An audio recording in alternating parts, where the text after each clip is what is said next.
तो दोस्तों आज हम एक गवर्नमेंट बैंक ऑफ महाराष्ट्र को देख लेते हैं। तो बैंक ऑफ महाराष्ट्र का जो शेयर है अभी वो 53.60 के भाव पर ट्रेड कर रहा है और आज इसमें 0.9598% की गिरावट हो गई है। वहीं अगर हम 5 डेज़ में देखें तो 5 डे में जो इसमें गिरावट हुई है वो हुई है -1.85। एक महीने में देख लेते हैं तो -1.25, यानी कि ये इसी रेंज में कंसोलिडेट कर रहा है शेयर। 6 महीने में देखें तो शेयर जो है वो 17.51% की गिरावट हो चुकी है, 17.51% गिर चुका है। 1 ईयर में देखें तो 1 ईयर में शेयर में अभी 18.5% का अच्छा रिटर्न है। वहीं अगर 5 ईयर में देखें तो शेयर जो है वो 306% चढ़ चुका है। अब देख लेते हैं हम शेयर के फंडामेंटल कि शेयर के फंडामेंटल कैसे हैं और क्या इसमें प्रॉफिट चल रहा है, क्या कंपनी क्या बैंक कमा रहा है और क्या इसकी स्थिति है, देख लेते हैं दोस्तों। तो देख लेते हैं कि फंडामेंटल कैसे चल रहा है बैंक ऑफ महाराष्ट्र के। तो जो मार्केट कैप है अभी इसका 41,265 करोड़ का इसका मार्केट कैप अभी है। वहीं स्टॉक की पी देख लेते हैं तो 8.43% पर चल रही है और इंडस्ट्री की 9.28, तो लगभग इंडस्ट्री के बराबर ही इसकी पी चल रही है। रेट ऑफ कैपिटल अर्निंग देखें तो 5.38 है, जबकि रेट ऑफ अर्निंग देखें तो अच्छी खासी है 22.8%। टोटल एसेट देखें तो ये जो टोटल एसेट है 3,07,329 करोड़ के हैं। इसके सामने जो डेट है 2,78,445 करोड़ का है, जो 14 डेट टू इक्विटी है 14 की। तो बैंक है, बैंक में कर्ज लेना देना ये होता रहता है, यही काम होता है बैंक का, इधर से पैसा लेना उधर से पैसा देना। ऑपरेटिंग प्रॉफिट मार्जिन देखिए ज़बरदस्त है, 60.1 बेहतरीन है ये। और जो 200 दिन का डीएम है वो 57 है, जबकि करंट प्राइस चल रहा है 53 पर, यानी कि 200 दिन के एवरेज से भी नीचे मिल रहा है अभी। वहीं अगर हम 50 दिन का एवरेज देखें तो वो भी 55.5 है, यानी कि 50 दिन के एवरेज से भी नीचे और 200 दिन के एवरेज से भी नीचे अभी ट्रेड कर रहा है बैंक ऑफ महाराष्ट्र का शेयर। और जो प्राइस चल रहा है अभी 53 चल रहा है, 200 दिन का जो डीएम है वो 57 है, उससे भी कम पे मिल रहा है।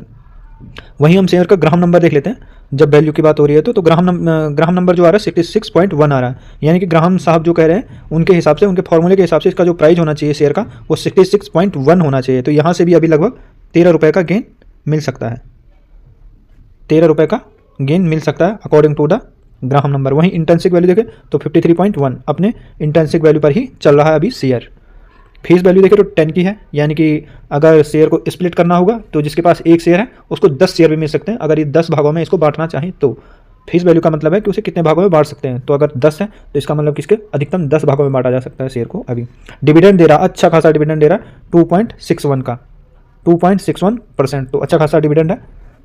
वहीं अगर हाई देखें तो 73.5 है 52 वीक का, और लो देखें तो 44.8 है, 44.8 का इसका लो है 52। ईपीएस देखें तो अच्छी खासी है 66.91 की है। तो फंडामेंटली जो बैंक ऑफ महाराष्ट्र है अच्छा खासा नज़र आता है। शेयर की जो स्थिति है वो इसके अकॉर्डिंग तो ठीक ठाक ही नज़र आ रही है। देख लेते हैं कि बैंक के क्वार्टरली रिजल्ट कैसे चल रहे हैं। तो अब हम बैंक के क्वार्टरली रिजल्ट देख रहे हैं, नतीजे देख रहे हैं कि कैसे इनके क्वार्टरली नतीजे चल रहे हैं। तो रेवेन्यू जो है वो 6,017 करोड़ के हुए हैं सितंबर 2024 में, जबकि जून 2024 में 5,875 करोड़। और अगर हम एक साल पहले देखें सितंबर 2024 में तो 5,068 करोड़। तो वहाँ से सीधे सीधे 1,000 करोड़ का इनका रेवेन्यू अच्छा खासा बढ़ चुका है। सालाना बेस पर भी इसमें ग्रोथ है अच्छी खासी, और क्वार्टरली बेस पर भी ग्रोथ है, अच्छी खासी ग्रोथ हो रही है। वहीं हम इनका आप सीधे देख लेते हैं प्रॉफिट क्या चल रहा है बैंक का। तो बैंक का जो शुद्ध लाभ है नेट प्रॉफिट यानी कि शुद्ध लाभ, तो जो ये शुद्ध लाभ है सितंबर 2024 में 1,333 करोड़ का हुआ है। वहीं अगर एक साल पहले देखें सितंबर 2023 में तो 920 करोड़ का था, यानी कि वहाँ से अच्छा खासा 450 करोड़ के हेरफेर बढ़ गया है ये। अगर पिछले क्वार्टर के मुकाबले देखें तो वो भी 1,295 करोड़ था, और वहाँ से भी सितंबर 2024 में 1,333 करोड़। तो हर क्वार्टर में ये जो इनका शुद्ध मुनाफा है वो बढ़ता ही जा रहा है। देखिए पहले जहाँ ये सितंबर 2023 से पहले 1,000 करोड़ के नीचे इनका प्रॉफिट चल रहा था, वहीं सितंबर 2024 के बाद जो लगातार 4 ये इनके क्वार्टर आए हैं उनमें 1,000 करोड़ से ज़्यादा का इन्होंने प्रॉफिट दिखा दिया है, प्रॉफिट किया है बैंक ऑफ महाराष्ट्र ने।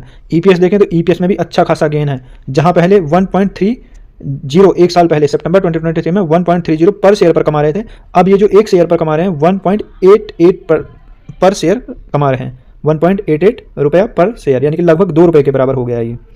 तो बेहतरीन चल रहा है यहाँ सब कुछ। ग्रॉस एनपीए देख लेते हैं कि नॉन परफॉर्मिंग एसेट्स जो है वो क्या है, क्या जो इन्होंने लोन दिया है क्या वो आ रहा है वापस। लोन जो होता है उस पर 2 प्रकार से उगाही होती है, एक तो उसका इंटरेस्ट आना चाहिए, दूसरा उसका प्रिंसिपल भी आना चाहिए जो बैंक ने दिया है।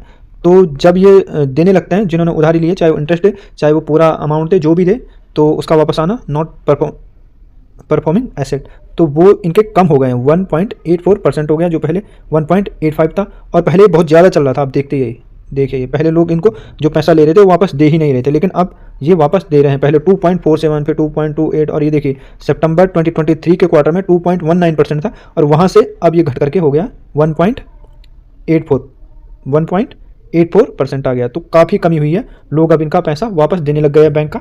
ये भी एक अच्छा पॉजिटिव साइन है बैंक के लिए। नेट जो है, नेट एनपीए देख लेते हैं, तो उसमें भी गिरावट हुई है पिछले ईयर के मुकाबले, जहां 0.23% था, अब 0.20%। तो यहाँ पर भी अच्छा खासा प्रॉफिट ही नज़र आ रहा है बैंक को। ये भी बैंक के फेवर में है।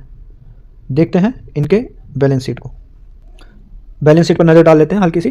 तो इक्विटी कैपिटल जो है वो 7,081 करोड़ हो गया, उससे पहले 6,730 करोड़ था। और यानी कि हर बार ये देखिए पहले कम थे और अभी लगातार अपनी इक्विटी कैपिटल को बढ़ा रहे हैं। वहीं अगर रिजर्व देखें तो रिजर्व को भी ये अच्छा खासा बढ़ा रहे हैं, 12,789 करोड़ हो गया और उससे पहले ये 9,060 करोड़ था। तो 9,060 से 12,789 करोड़ अच्छा खासा रिजर्व बढ़ा दिया है। उधारी भी ये बढ़ा रहे हैं, 2,78,445 करोड़ के हो गए, जो पिछले क्वार्टर में 2,44,830 करोड़ था। वहीं अब देख लेते हैं कि टोटल एसेट कितने हैं बैंक के पास। तो जो टोटल एसेट बैंक के पास दिख रहे हैं वो 3,07,229 करोड़ के अभी एट प्रेजेंट हैं। अब हम स्टॉक का जो इन्वेस्टर को देख लेते हैं कि कौन कौन इसके शेयरों को होल्ड करता है। तो सबसे पहले प्रमोटर है, ये एक सरकारी बैंक है, तो जो प्रमोटर इसके हैं वो है गवर्नमेंट ऑफ इंडिया। तो इनके पास जो शेयर है 79.60% है, तो अच्छा खासा स्टेक कम किया है पिछले क्वार्टर के मुकाबले गवर्नमेंट को ये करना भी पड़ेगा, क्योंकि ये सेबी का रूल है कि 75% तक ही होल्डिंग रख सकते हैं। तो अभी थोड़ी बहुत और इनको सेल करना होगा मार्केट में। एफआईआई की देख लेते हैं, विदेशी संस्थागत निवेशक 1.94 चल रहा है अक्टूबर 2024 के जो वो दिखाए इन्होंने होल्डिंग पैटर्न। वहीं पिछले क्वार्टर में 1.26% और लगातार यहाँ पर विदेशी निवेशक खरीद रहे हैं शेयर को। डीआईआई को देख लेते हैं, जो बड़े बड़े भारतीय संस्थागत निवेशक हैं, तो उन्होंने 11.02% की होल्डिंग अपने पास कर लिया है। वहीं पिछले क्वार्टर में देखिए तो 4.46, 4.58 गिरावट में जबरदस्त तरीके से शेयर को उठाया जा रहा है। वहीं पब्लिक है, तो पब्लिक के पास भी 7.43% की होल्डिंग है। तो अगर हम यहाँ पर कॉपी इन्वेस्टिंग के तहत जाना चाहें तो हम ये देख सकते हैं कि डीआईआई और एफआईआई अपनी जो होल्डिंग है वो लगातार बढ़ा रहे हैं। तो इसके अकॉर्डिंग भी हम यहाँ खरीदारी का सोच सकते हैं और उस हिसाब से आगे शेयर को देख सकते हैं। तो कैसा लगा आपको ये वीडियो? अगर आपको पसंद आया तो लाइक, कमेंट, सब्सक्राइब कीजिए।